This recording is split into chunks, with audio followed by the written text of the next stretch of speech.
Hi, everyone, and welcome to the 2020 Christian Publishing Online Summit. This webinar series features 12 acquisition editors and publishing industry executives from a variety of Christian publishing houses, all discussing various aspects of writing and getting published. The live webinars take place through the end of this month, but the recordings will also be available on the Writing for Your Life website. So before I introduce our guest speaker, for those of you who are watching this live, you can ask questions through the chat feature on the Zoom webinar. Just type in your questions and we'll get to as many of them as we can. So today our guest speaker is our good friend Shannon Marchese. Shannon is a publishing professional with more than 20 years of experience in producing and promoting Christian books, including best-selling and acclaimed authors Cindy Woodsmall, Lisa Bergman, Matthew Paul Turner, Lisa Sharon Harper, Joe Saxton, and many more. Her current role is executive editor at Waterbrook Multnomah and Convergent, and we can talk a little bit more what that means. Those are the religious imprints at Penguin Random House. So she originally hails from Ohio, but she and her family call Colorado Springs home. So Shannon's presented at several of our conferences and has been a big supporter of everything we've been doing, so I'm really glad to have her with us here today. So welcome, Shannon. Thank you, Brian. Thanks for having me. I hope this is my first webinar, so I'm super excited, and hopefully I will do a great job for you guys today. I have been working, as Brian said, in Christian books for quite some time, and I'm passionate about them and have been reading them all my life. Early on, my mom handed me, Christian children's books, the little books that Concordia did that had the Bible stories in them. Cut my teeth on those Arch books that they had done so many of with Bible stories. And then I moved on to fiction. And so, when Love Comes Softly broke into the fiction market from Bethany House, I was a reader of that book and a big fan, and also Frank Peretti's This Present Darkness and the Brock and Bonnie Tatey books, and so many of those books that have just formed our Christian fiction backbone. And I have the pleasure now in one of my roles as a part of Multnomah to work with the Redeeming Love novel and Francine Rivers on that. And we actually have some new Redeeming Love product coming this fall. So first time in almost 30 years. So it's exciting work. I'm going to go ahead and share with you all my PowerPoint little notes so that you can kind of get an idea of the outline. Mostly it will be me talking about it, but you can see sort of the overview that I'm providing for you and how it plugs into what we're talking about when it comes to where to get started in making either a children's book or a novel. So let me just switch over here to this, and then I gotta go back because I didn't have it up in the right spot. Here we go. All right, yeah, so that just kind of tells you obviously who I am and, as I said, what we're doing. But we're going to start out with, so you want to write a novel. This comes to people in a lot of different ways, and they decide that they are inspired, or they have a story, or they have something that's been on their heart for a long time.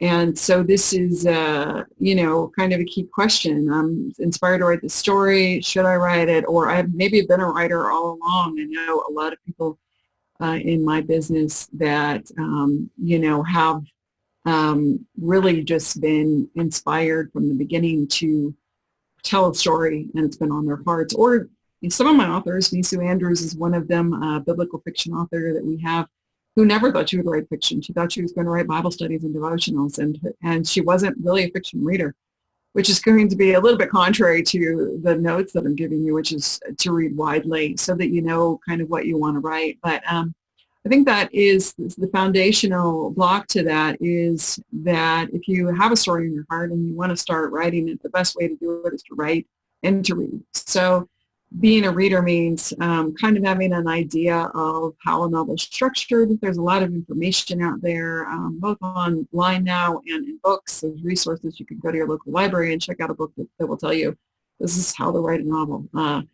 how to write a novel. Books are a business in themselves, and so I'm not going to give you all those tips and tricks today, but I will say that I find that the best way, again, to start is by reading and feeling like, what is my inspiration? And then the next step to that is actually sitting down and writing it. I so often have conversations with folks at conferences or that I meet, and they say, I've got this story. Um, this happens to you too. If you're in the business of being interested in books and writing, you will encounter somebody.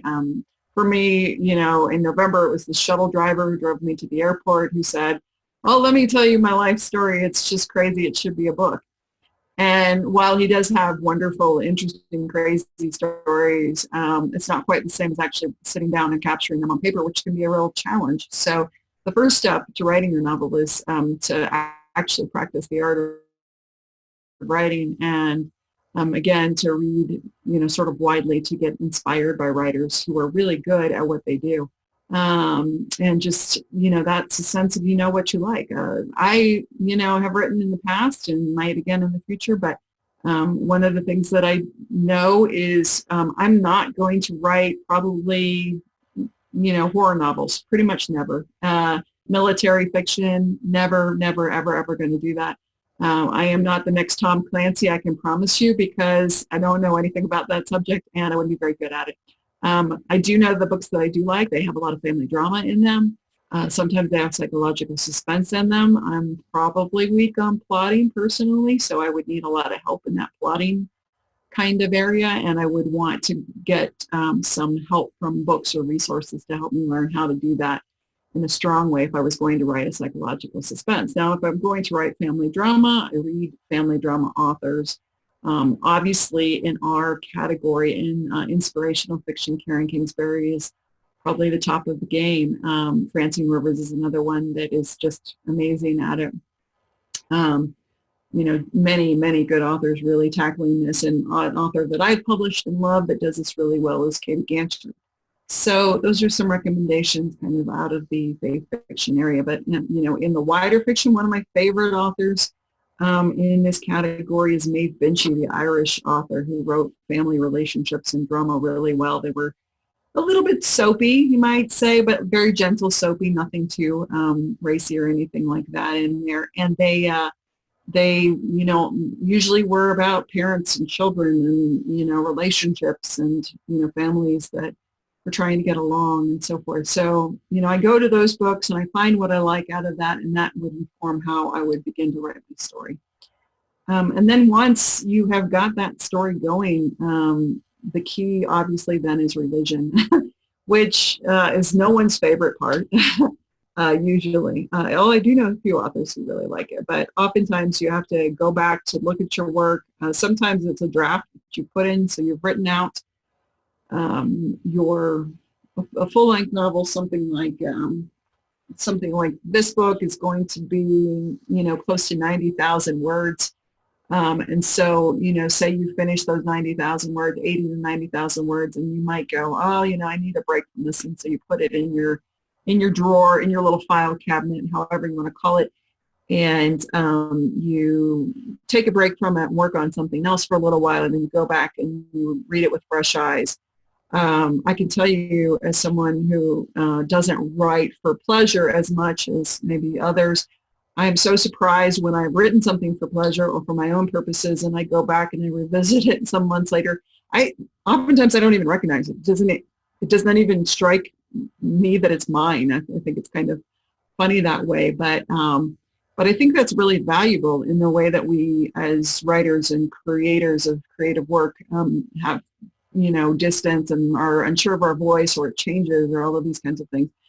Oftentimes I look at it and like, that's actually pretty good. I don't even know quite how I accomplished that. So that's also fun, being able to go back and really be happy, or to sort through and say, this part is valuable and this part is not valuable, and sort that out. So let's move on to the part where we talk about the beginning of children's books, and also the part where my dog comes out. So says, hello, I'm here.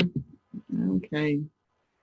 So you want to write a book for children. We're going to kind of identify the same situation here as with a novel, talking about which kinds of categories.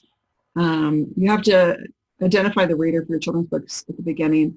And I think a lot of people are uncertain of that. They think that, then they do, have a great concept, and it is a good idea, or they've seen a picture book and they think that they can do that or want to do that, or they were inspired by a lesson they might have wanted to teach grandchild, someone important in their life, so children, oh, I'm inspired to do this, but they are not sure exactly who that is. And so, I do think it's important to kind of start out with the identification of that. And I'm just going to talk about categories a little bit really quickly so that I can help you.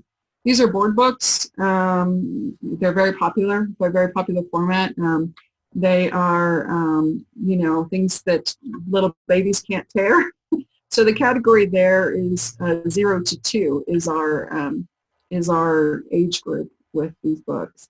And so this one is a little sushi book. That one's fun. And so the word count on these is going to be pretty small, although they can vary. Like this Eric Carle one, this Pancakes is a favorite in our house, and it's got a lot of words, if you can see. So, they really vary in that.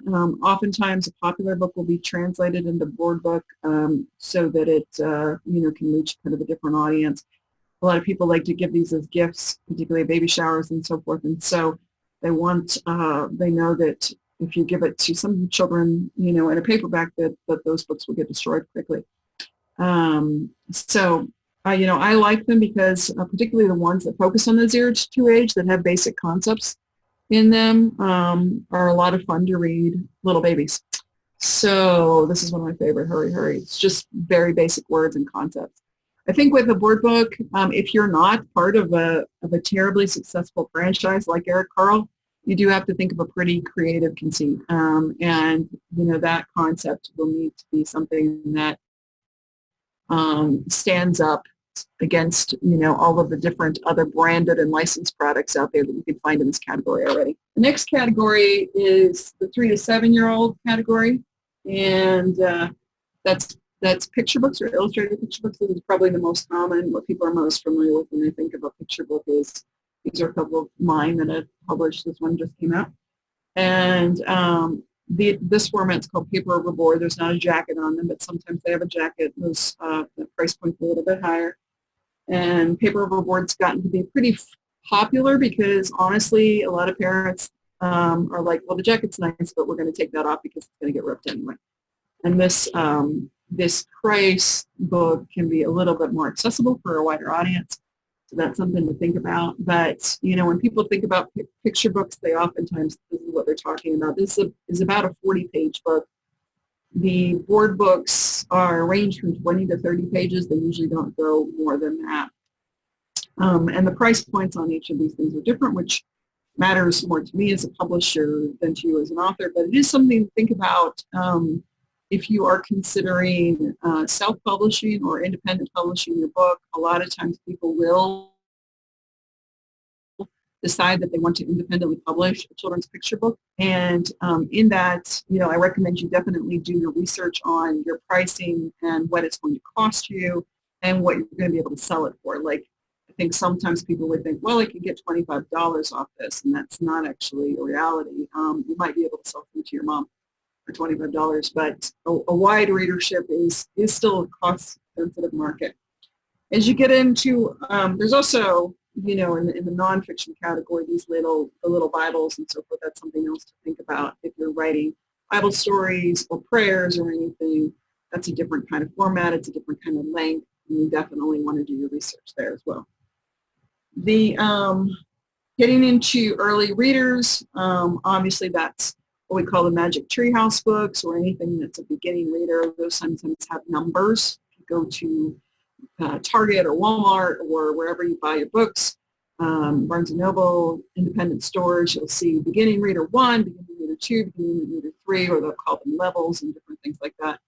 And that's for your little guys and gals who are learning first learning. So kindergarten, first grade, those are the beginning books. And it's kind of a specific category. It's not a category I would recommend trying to break into simply because it's a stage that is kind of like, it's sensitive to using particular words, and the most popular books in that category are brands usually. So it's like The Avengers teach you how to read, number 1. So then kids get a little older, so 8 to 12 is chapter books. This is obviously a classic.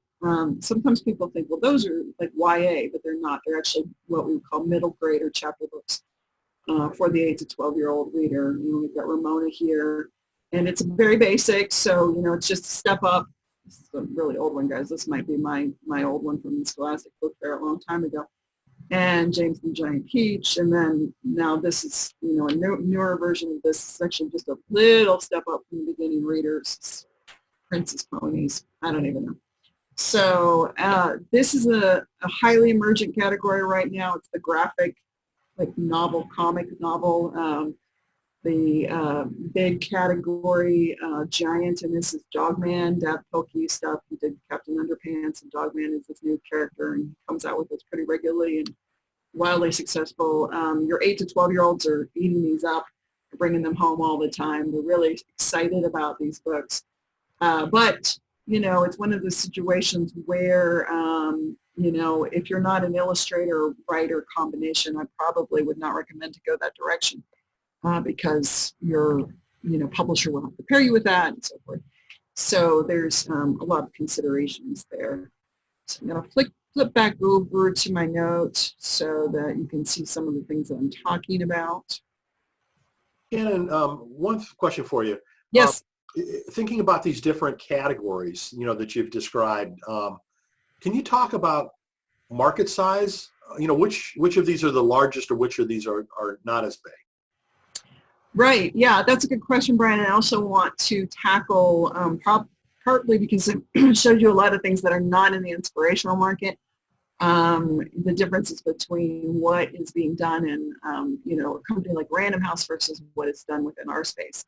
So when I'm talking about the market, what I would say is there's picture books is probably the most robust category, but board books are very robust now too. So if you were to go look at the bestsellers or what you would find in the stores, even as you're walking through the airport, you're going to find a lot of board books that are very robust. And the sales in that area have been increasing pretty regularly through the last few years. So even as people minimize or Marie Kondo or whatever they do, we have found that children's books have been on the rise, at least recently. I always want to add a caveat to when I talk about trends, just to say that any of the trends could change at any time, just depending on a number of factors. But one of the things that we know about children's books is that people keep having children. There's always new numbers about, once in a while they'll say, well, millennials are not having babies or something like that. But then, recently we've heard millennials are now starting families. They may be starting them later, but they are starting them. And actually one good part of them starting later after 35 is oftentimes they have what we call more disposable income for something like this that is not necessarily a need product, but a desirable product. So this category has been in a growth trend, the market for these kind of books is robust, and also within the inspirational space, it's been in a growth trend. We've had a great deal of success with some of these categories. Now, that's always with, like, not every book is going to go out the gate a huge bestseller.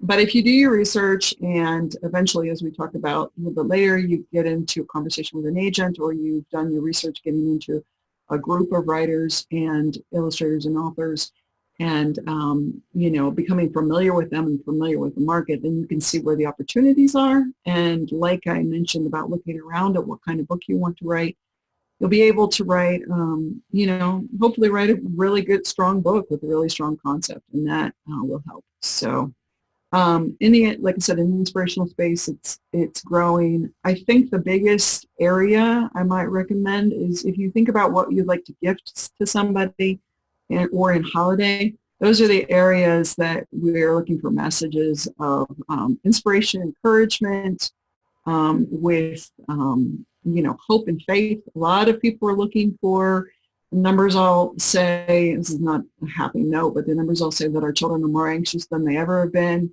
So what book can I possibly give that is going to, provide an answer to that? So something like this, When God Made Light, is about that kind of a thing. It's going to be an encouragement to someone. The same with this other new one from Matthew Paul Turner, When God Made the World, is, something that combines, God and also science and nature, which a lot of parents are very interested in bringing those worlds together. They say faith is not in combat with science. And so, this is something that we would look to and say, well, this is a trend, a conversation, a topic that young parents are interested in today, particularly millennial parents who are saying, not everything is quite into these categories. Another, this was one that I had worked with Lisa Bergren on, and God gave us very popular series. I worked with her on this one because I'm like, all parents want to sleep. That's what they want to do. So we thought that it would be a giant hit. And actually what's been fun is the book's been out quite a few years, and it wasn't one of the more robust ones of the series, but this fall it just sort of started to take off. It found a new sales outlet, and we've been able to sell more of these. But I'm looking again at the felt need, the cuteness of it, and saying, let's teach our kids the importance of rest. Why is it that they need to go to bed? What's keeping them from sleeping? Are they anxious about something? And so addressing those felt needs are where the market possibilities are. Did I answer your question, Brian? Is that helpful? That was extremely helpful. Very insightful. Thank you so much. Good. Yeah, great. So like we talked about with the kids' books, we want to, kind of get an idea of what we're doing and how we are, presenting it. And, when you're reading, looking at your favorite authors in the space, when you're writing, you're going to ask yourself the question of, should this book rhyme? Should it not rhyme? Obviously, in the examples I've showed you and others, there's categories of both. Everyone's like, oh, it has to rhyme. And yes, obviously people love Seuss books, but don't try to be Dr. Seuss if you're not Dr. Seuss. I mean, be yourself, write what comes natural to you. If you're trying to rhyme and it feels really hard and it's not fun, then don't do it anymore. Is what I would recommend, because some of our favorite books are not rhyming at all. One of my favorites, I didn't bring it down, it's upstairs, is a classic book that I have that is not rhyming in my kids. I found it. It was published in the 60s, I believe, and it's called Andrew Henry's Meadow, and it's about a boy who is a builder and his family doesn't understand him, so he takes his wood supplies and goes out to a meadow and he builds his own space, and then he builds space for these other children who are having trouble in their families fitting in with whatever they're collecting or all of this. And the kids just resonate so strongly with this because it feels like them. And the it was a Penguin book, and so Penguin at the time paired the author with a very talented illustrator. Beautiful, beautiful product, the sketch art, and my kids just love it. And, so this is so many years later, 50 years, 60 years later, now they just think that this is a fantastic book, and they resonate with the idea of leaving home and going out and starting a meadow, and then starting their own little house, their little tree house. And I could remember that being powerful. So that book does not rhyme at all. There's a lot of books that are like that have no rhyme to them. So definitely recommend that as you practice your writing, you get a sense of what you'd like to do there. Okay, moving on. Okay, so what I recommend as you, as a way to take the next step, you have your manuscript or you're developing your manuscript and you want to know, what is the next step to, figuring out where it goes in the world. So oftentimes at conferences, what I'll say, the conferee attendees and actually the all coming here and finding this are actually starting that next step already. You're a little bit farther than the folks who just like, oh, I wrote this at home alone. I read it to my husband, I read it to my mom, or I read it to my cat. and those are all valuable audiences. But this is the next step, is finding a writing community, a reading community, a beta group, or even just a group of readers who are willing to read your work and give you feedback.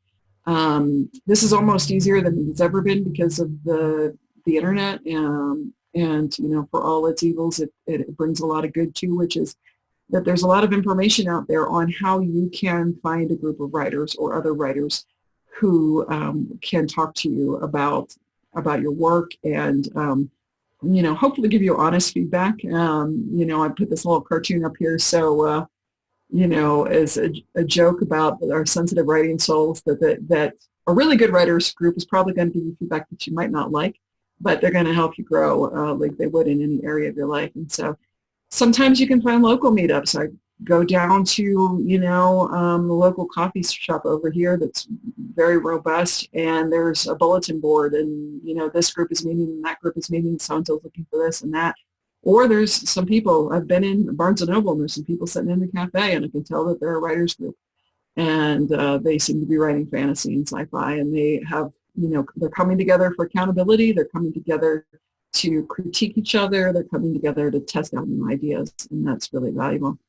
Recommend going to conferences like Brian's conferences, and you can get a full lineup from him on what those are and where they are, but he's doing a lot of great work there. That's a great place to meet other writers. I just know so many people who have met critique partners, and just a circle of encouragers, people who will pray for you, all kinds of support at conferences. And, there's a lot of different ways they're being done. They're being done online, but they're also local, and you can get online and look up where there is a local conference. So, beyond Brian's conferences, there are ones that I would recommend that I know that are regionally pretty popular. I've been to the Mount Hermon Christian Writers Conference quite a lot. I've met novelists that have published from there. In fact, my stack over here, Cindy Woodsball's first book, When Cries the Heart. I met Cindy at Mount Hermon way back in 2005, I believe. And her series went on to be a bestseller. That's a great conference for Christian writers. That's in California. The Blue Ridge Writers Conference in North Carolina, outside of Asheville, is another good one. Oregon Christian Writers Conference up in Oregon is another great conference. These are places that you will also find editors and agents attend these conferences. And when folks are like, well, how do I find an agent to help me out? And how do I find an editor and make a relationship in developing a network? This is what I would recommend. It's both online, but it's also through these folks. And even if you don't meet an agent, or you're not able or comfortable yet talking to them about your book, or an editor, what you will do is make friends probably with folks at your table or who are like-minded writers, and you will be able to then draw upon them as they develop their experiences. I know a writer right now who's got a book with Bethany House. She and I met at Mount Hermon, novelist Amanda Dykes, years and years ago. And then, and I was, I can't always buy a novel for a variety of reasons. I could tell that she had, the spark of talent, and that she was early in her journey, and, that something was going to happen. And Amanda kept working at it, and she has a network of writers, and she kept going to Mount Hermon, and I was able to hire her to help me do some promotions work that she was very good at within fiction. And then, she kept going on, and her books with Bethany House are now out and available to the world. And so it just might be a situation of time that our first conversation was around a table where she wasn't necessarily, she might have said, can I talk to you about my idea? But she was also like, let's just, talk to each other because we're sitting together at the table. So those kinds of things can be very valuable. They can be expensive, so definitely look at options like this and other options that Brian and others are doing such a great job at providing for writers and folks who are looking to connect with the materials. For children's, the big daddy in the room, so to speak, is the Society of Children's Book Writers and Illustrators. That is the most successful group, and they have a lot of local options. I would go on their website because they do have their groups broken down by regions, and they also have conferences. They have a big conference in the spring. Another resource I was able to find was a Facebook page called Kidlit 411, and they have about 10,000 members. Looks like an active community.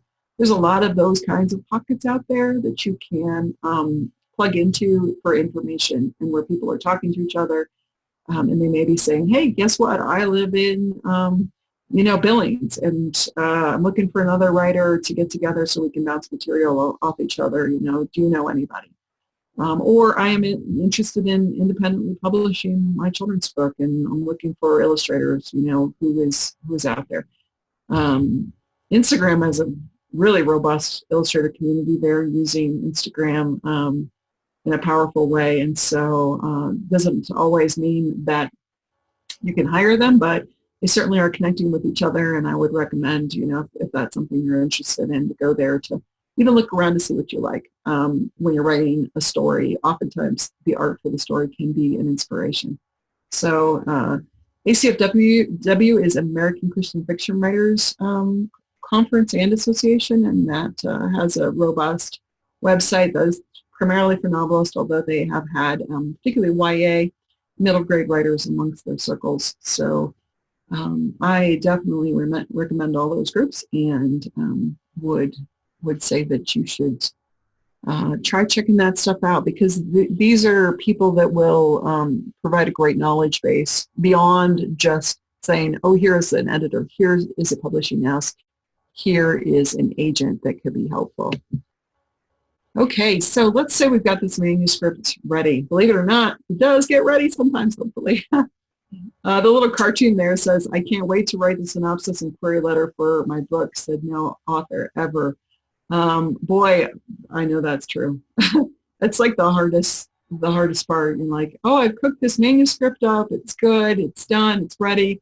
Will somebody just come and take it from me and publish it and pick it up, and that will work. So one of the questions that we're talking about here is the inspirational market, and just to define that would be, and I'll define it because I'm working out of it, but also then give you some context for what it means outside of that. But the inspirational market would be what we used to call the Christian Booksellers Association, but some classics and hallmarks of that would be works of George MacDonald and C.S. Lewis, Christian works that are classic, and intended for a reader that cares about spiritual matters.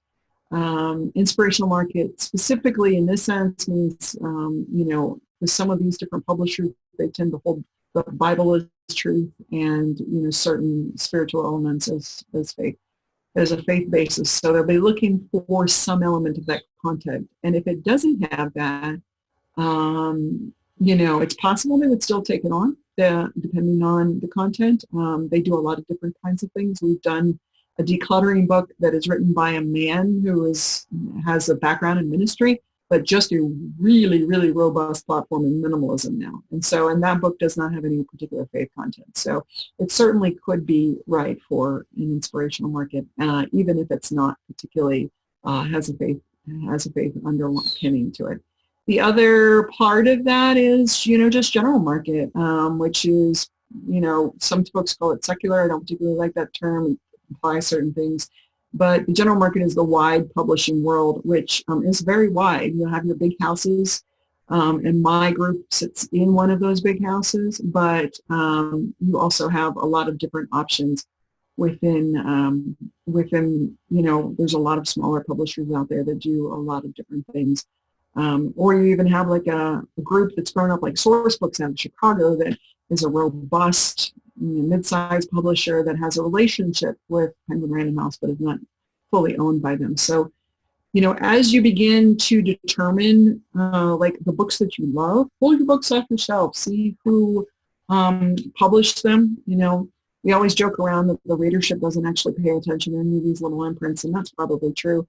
But if you're interested in writing, it serves you well to look that up, to go back into the acknowledgments and say, hey, what editor did they thank? I wonder if that editor would be interested in my book if this is the kind of book that I'm writing. An example, where did I pull it off? I had Susan's book over here. Susan is a writer that I published in the Inspirational Market, and now she is published by Berkeley and Penguin, and quite successfully, I might add. And so Susan's not changed who she is. The books didn't change substantially, but she discovered that the kind of stories that she was writing, fit into the Berkeley world a little bit better, and their ability to reach the women's fiction readership, and that was the lane that she wanted. So these are things to think about. Submitting to agents as you go forward, you will look at the opportunities to, you'll see a lot of information if you get online that says you have to have an agent.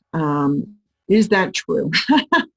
I want to tell you the truth about the slush file and the truth about agents is that it's super, super helpful to have an agent. An agent is helpful in so many ways, and I cannot, recommend them more.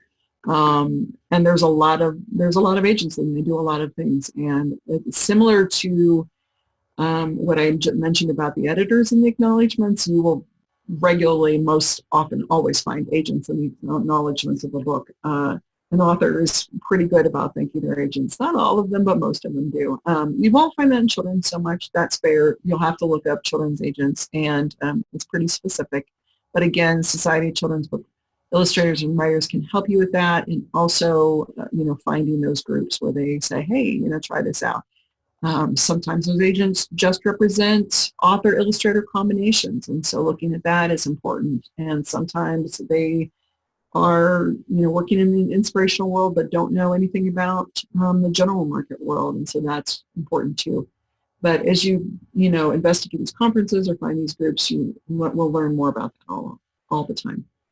And also, again, making relationships with agents. Another way to find agents, again, using a network is, become friends with an author who is working with that agent. And, not for those purposes, but as you build out your network, that will happen. So-and-so friend Jane gets picked up by, Jones Literary Agency, and, Jane loves her experience, and Jane's ready to share your piece with her agent over there at Jones. And so that's a great way to build out that network.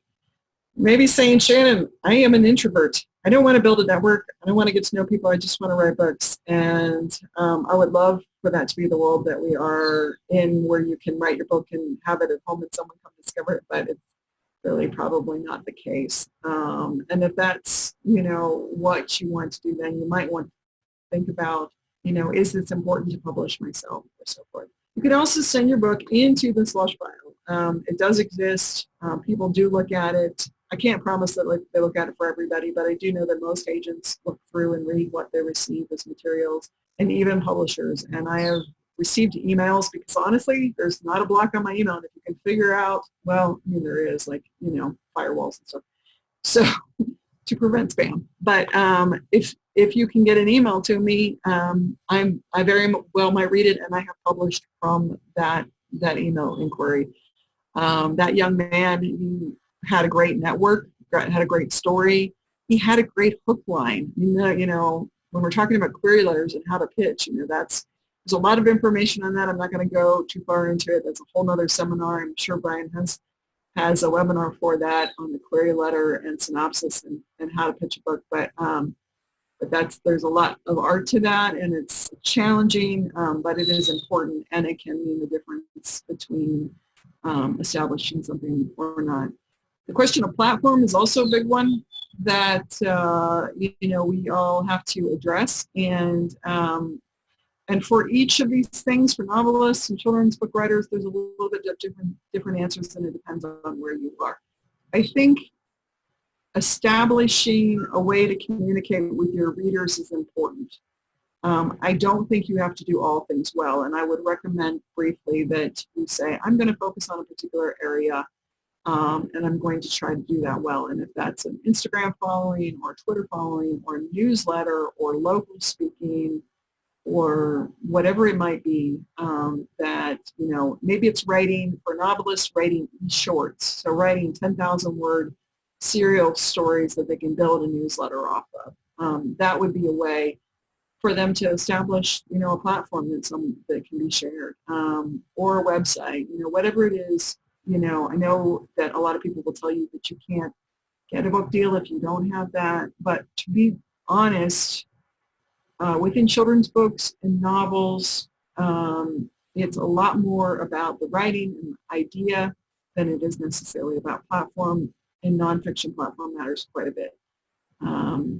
So we get to the point where we talked about maybe you don't feel comfortable with the idea of building this network out, doing all these things to get to an editor or an agent or a publishing company. And so you're like, I'd like to do this on my own. And that's absolutely feasible, particularly in fiction. I know a ton of people who are doing this on their own, or doing hybrid, in which they will publish some with a traditional publisher, and they'll have some works that are there, and then they'll have some works that are ebook only, or they've done for themselves. There's certainly all of those possibilities. They may want to do a story that's outside of what they do. Say they write suspense or some kind of other category for their publisher, and they want to do something, wildly outrageous military fiction, for their side job. And so there's a lot of different options out there. I would recommend you research them carefully and also look at what you're investing in when you do this. I've heard some crazy stories about people who are asking for a lot of upfront money to create a book, and it just would behoove you, whatever you decide to do, whatever your path is in that direction, to really investigate the costs and the benefits. If somebody's asking for a large sum for a package, know what you're getting, and then also try like you would with your groceries. Let's say, you want to go get some groceries at the local market, whatever, and they're going to offer free pickup, and they'll say, give us $250 and we're going to fill your trunk full of groceries. And you'll get it, it will be done, you'll have food in your house. Just like you would do with your grocery store, you'd pretty much like to have an itemized list of what you're getting or what you get in your trunk. The same with making a book package. If what they're promising, is it marketing, is it sales, are they going to distribute it for you if you're going to pay them a large amount of money. And then if you're going to do it on your own, know that, you might end up with 5,000 books in your garage and you have to figure out what to do with them. And so, those are things that are exciting, but it has to suit your skill set and what you want to do.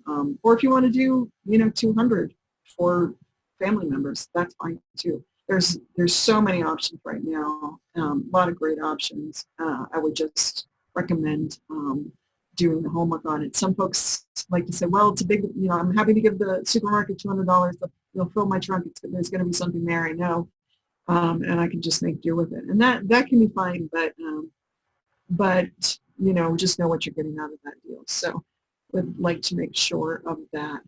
Okay, so let's say that you have your manuscript purchased now. It's all ready. Somebody's decided to buy it, and they've taken it in, and they are going to, contract your book.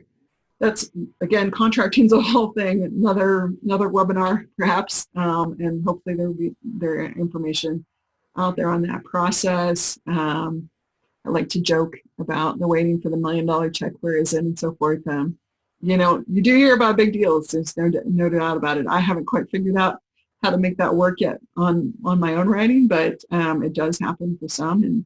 And I found that a lot of those stories involve a lot of work and a long time working, and also they involve relationships. Again, those are writers who have, met up with mentors who can help them get a foot in the door, so that their great idea is being talked about by people.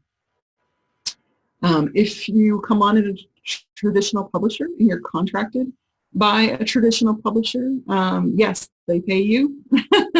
And most of the time they will offer an advance against royalties. Sometimes they will contract with you in a work-for-hire deal, particularly if you're doing something in the board book category. Those books often tend to be, because of their margins, These books are expensive to make, these little guys. In fact, I would not even try to recommend that you self-publish a word book. It just would be super expensive. So they're small, and you can't sell them for a whole lot. They sell for less than $10, oftentimes less than $8. So because of that, that might be a work for hire agreement. There are some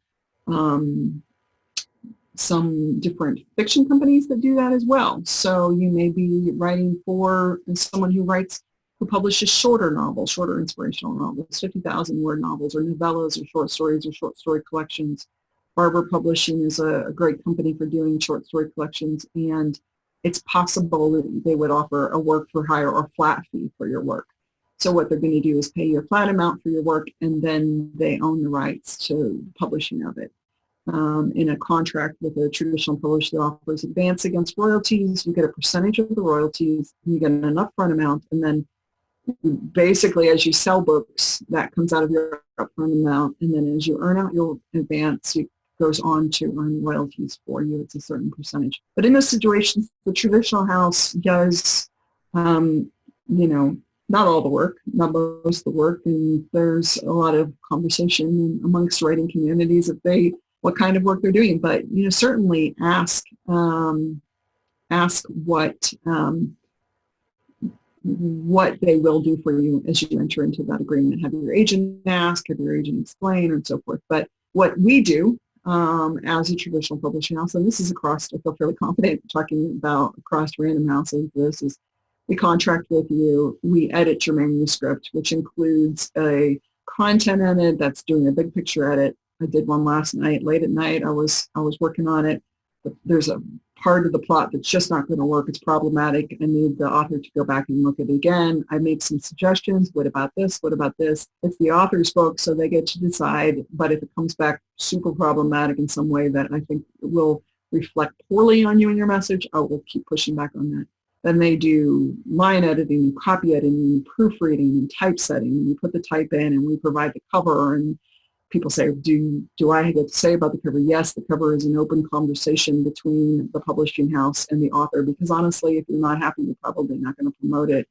And then we have a marketing and publicity department. And when I'm done with the webinar, I'll hop on a marketing call with some authors and publicity team about a children's book in particular, and they're going to talk about what the plans are, and is there a website for the book, and what will include in that? Are we going to do a book trailer? And those are things that my team works together, both with the author in the ways that what they bring to the table, but also with our own assets and resources. And each publisher has quite a lot of internal assets and resources, including cataloging and what we do at Amazon, which is an ongoing conversation in metadata and keywords and all of those things. And those are things that we do on our side. And then it goes all the way to the sales channel piece, where we have salespeople and distributors that take it out to the world. We have sub-rights people who take it out for foreign language and translation, audio people who do the audio kind of work, and all kinds of things on both novels and children's books. Children's books, audio is kind of just picking up now, and it's in not a 100% sure stage, because you can get them bought. Finding a lot of that with my own kids on libraries, on Overdrive and so forth. They like to listen to the Audible version. But because of the length of a picture book, it sometimes it's part of a package and so forth. So it's a little bit different than a novel, say, or even a middle grade book. My daughter loves to listen to the Ramona books on audio. So that's definitely a possibility there. So that's what happens. And, we do partner with the author throughout the process. There's all kinds of things that happen, both in novels and in children's books. Once the baby's born and out in the world, there's still a lot to do. And there's always a chance that things will change and evolve as we go along. We make the ebooks for those if we're doing it. And, there's a lot of different ways that the book takes on a life from there. And then the next conversation with the author is what's next. So, Brian, I know we wanted to allow some time for questions. Yes, absolutely. So if there's any questions that folks have, feel free to type them into the chat box. Let me start with one, Shannon. Since you do both children's and adults books, I think you're a really good person to answer the question. The percentage that you see of authors that are represented by agents versus not agents that get book deals for children's book versus adult books, do you see any difference in those percentages? I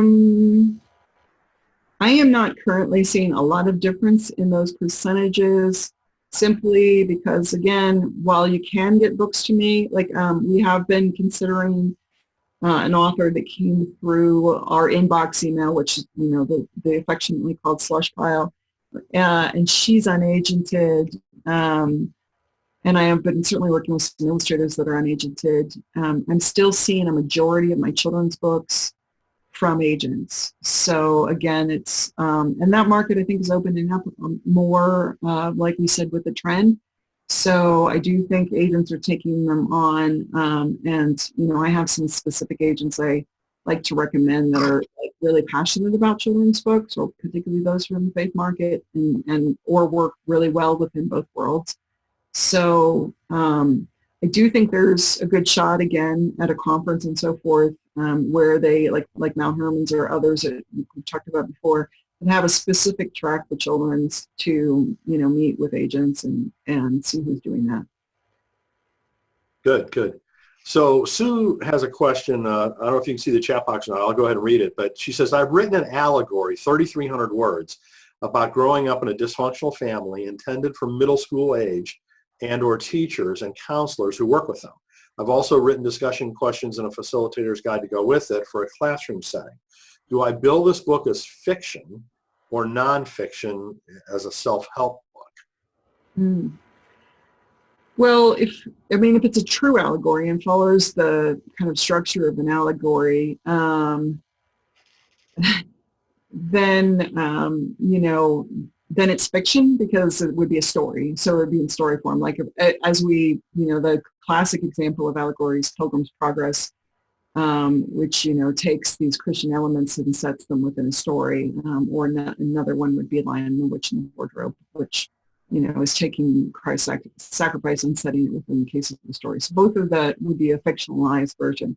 So if it's a fictionalized version of your personal story, and it is intended to be for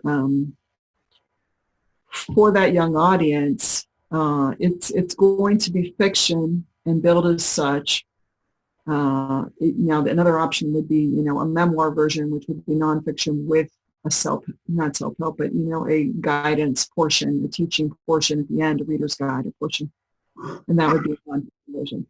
My question in the sense of this is looking at like the goals of the book. I would want to know what the allegory is accomplishing for.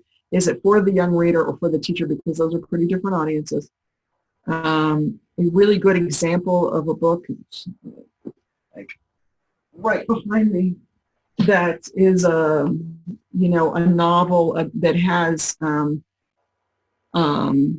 kind of core sort of serious topic issue, a young man who is severely disfigured, from birth. And but it's a novel with a lot of characters. It's really engaging.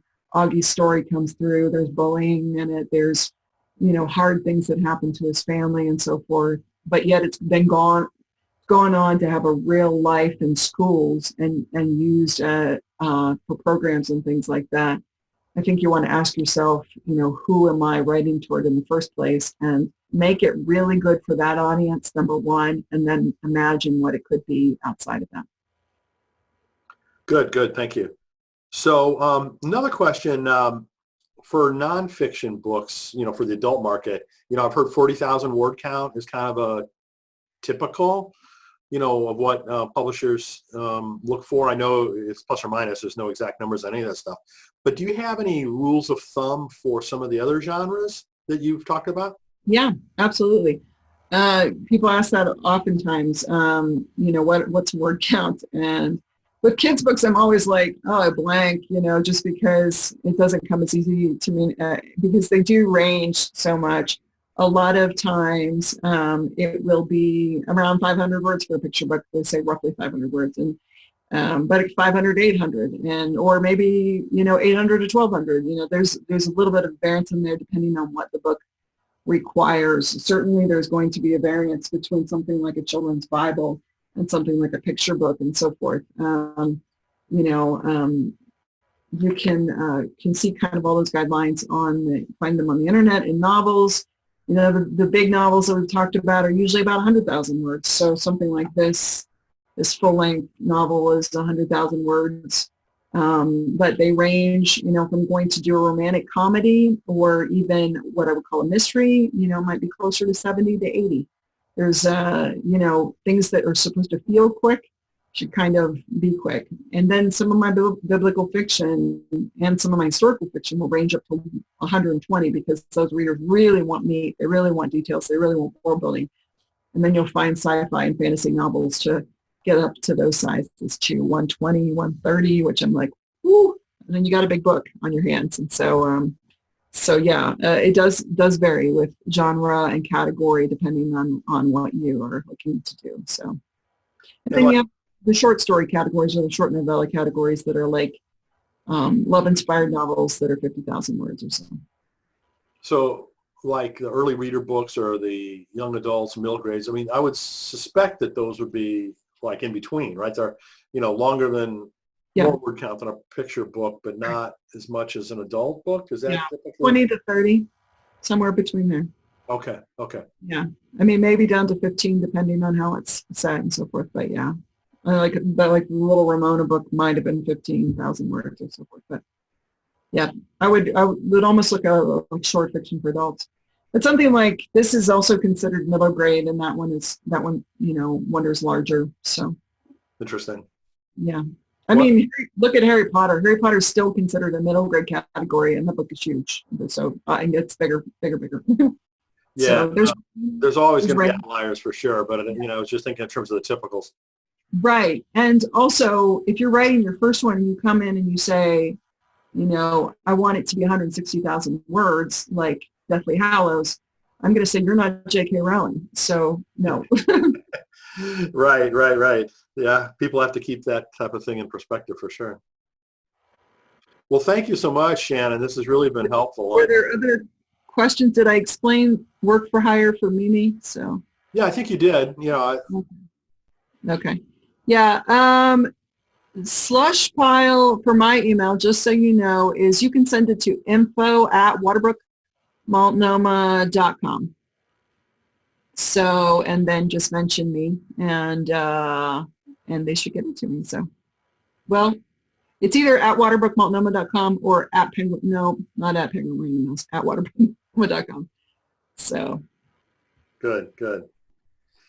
All right. Well, thank you so much, Shannon. This has really been helpful. And again, I really appreciate your sharing all this information. It's been another, set of things that are different perspectives than the other folks that we've had talk, which I think is really, really helpful, and appreciate your involvement. So thank you so much. Thank you.